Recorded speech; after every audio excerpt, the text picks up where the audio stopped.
Hi, my name is Nakaira Miles, and this is my presentation on the sex and gender module for sociology at Aspen University.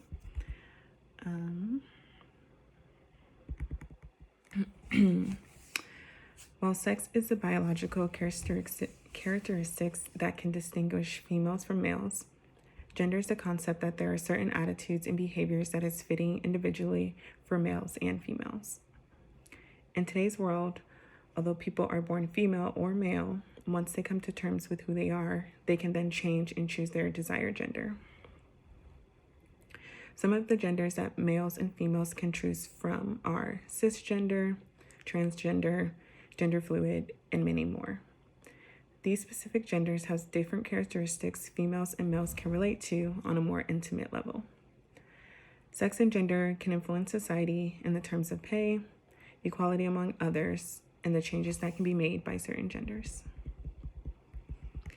In comparison to men, women have always been the minority group and faced heavier discrimination throughout the years. Going back to the early years, there was a theory that men dominated society, and because of this, women became the minority group. As always, women are responsible for birthing children, and because of all the responsibility that came with giving birth, like breastfeeding, women could not leave home for long periods of time. Since the women were home more, they took on the household responsibilities, while the men were out hunting and creating an identity for themselves. These old traditions continued throughout time, and women continued to be considered not equal to men in the world. Eventually, it got to a point where women were tired of not being paid equal to men. After much fight, pay discrimination became illegal almost half a century ago. However, there are still some barriers when it comes to the pay gap among genders. In present time, even though women are working full-time, while men are paid $1, women are paid 83 cents for every dollar that man makes.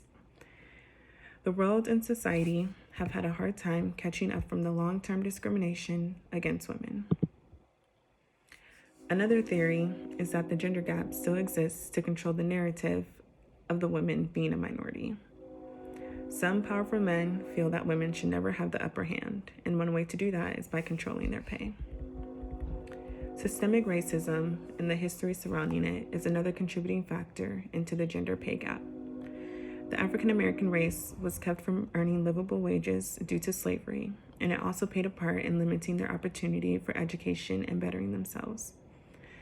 Since African American women were not allowed to get an education, when slavery ended, they were forced to take the lower paying jobs that required long days with little pay.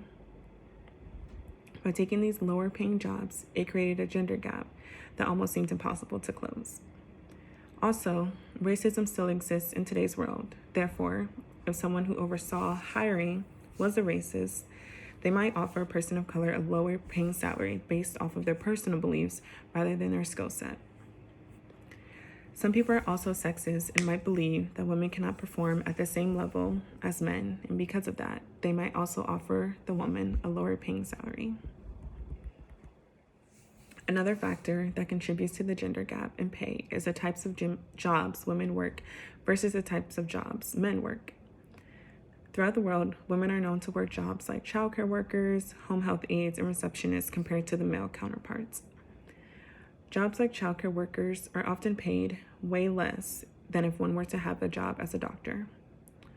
Males are known to be in jobs like construction, senior executives, and training goods. The pattern of genders obtaining specific jobs continues to present day. However, lots of women are working to change the norm. Gender inequality, in my opinion, is an idea that genders are not viewed as equals, and this viewpoint boils over into their everyday life. Gender inequality can lead to gaps in pay, domestic issues, unfair punishment of crimes, and much more. In society, there are normal behaviors that are believed to belong to certain genders.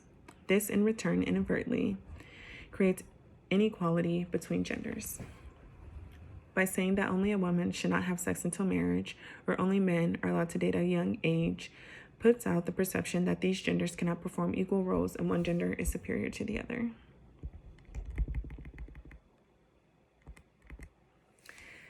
There are many different activities that can be done to reduce gender inequality in our day-to-day lives. One way we can reduce gender inequality is by sharing household chores and childcare equally between the two genders. I personally co-parent with my son's father, and a lot of the time I end up doing most of the childcare activities, like bathing my son, combing his hair, making sure he is fed, and taking him to all of his appointments. As a mom, if we do not do these things, we are judged. However, it is perfectly acceptable for a man to work every day, all day, and leave the household and childcare responsibilities to the woman. By reducing gender inequality, I can start putting some of the responsibilities that come with caring for my son onto his father. I can create a schedule that allows us to equally give him baths and both attend his appointments. Another way that I could stop gender inequality is by voting for women to be put in high positions of power. In politics, there's yet to be a female president, and when there is a female president one day, it would open the opportunity for more women to strive for greatness. There are other opportunities for women to be put in higher political power, like our Vice President, Kamala Harris. Women can also be governors, senators, and congresswomen. By women being put in a higher position of power, they can then take the initiative to create more jobs for women, close out the pay gap, and hire additional powerful women. By requesting my job to provide anti-bias training and demanding equal pay are other ways that I can contribute daily to gender inequality. By having anti-bias training and being a part of the training, we can change the thinking of employees and get everyone on the same page. In the workplace, I often see women being treated less than by doctors and CEOs, and by changing their perception, it can allow both genders to work together for a larger cause. Demanding equal pay from my higher ups can hold them accountable to be a part of the change. It is hard for people to change their way of thinking unless they're educated or challenged. Therefore, by challenging my managers into doing what is right, it can also make them more responsible to recruiting employees that know that they will be given what they deserve. Changes in gender roles and stereotypes will affect our lives and future in numerous ways. Just thinking about the gender roles and relationships, where there is a man and a woman, might not be majority of what we see in the future. Every day, we are coming across more female-female and male-male relationships. Since there are two of the same gender in those relationships, one must take on the responsibilities of the opposite sex. For example, in a female-female relationship, there is no man to contribute to the stereotypes of taking out the trash, fixing things around the house, etc. In return, one of the females now breaks that barrier and makes it acceptable for women to also perform male activities. By changing gender roles and stereotypes in the world, we could see an influx of more women in power, different genders being introduced to the world, and more equality for future generations. Eliminating the stereotypical ways in relationships and the workplace can open doors for new ideas to be introduced and bettering of old ideas. Men and women can both be limited by their genders. However, in the future, hopefully we can see an increase of acceptability to changes by genders. The future looks hopeful in terms of more acceptance. I think every day we are making new strides to eliminate the gender roles. As mentioned earlier, we have a female vice president, which has never happened before.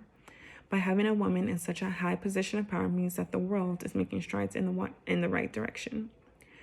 It will now be more acceptable for women to be in charge and be able to reach the highest of their potential. Another aspect that continues to change daily and hopefully continues is that men can bring children into this world and raise them in a same-sex household. It is more common for same-sex couples to adopt children now and take on the mothering role. In the past, many people thought there had to be a mom in the parenting relationship in order to successfully raise a child. Now, that is not the case, and in the future, it will only continue and allow people to see that gender roles are not needed. In conclusion, gender is steadily changing and creating a new and improved society to live in. Over the years, there will be much growth and acceptance of stereotypes being diminished and gender roles being more fluid. Eliminating gender roles and stereotypes start within, and it is up to everyone to play their part and invest in the future.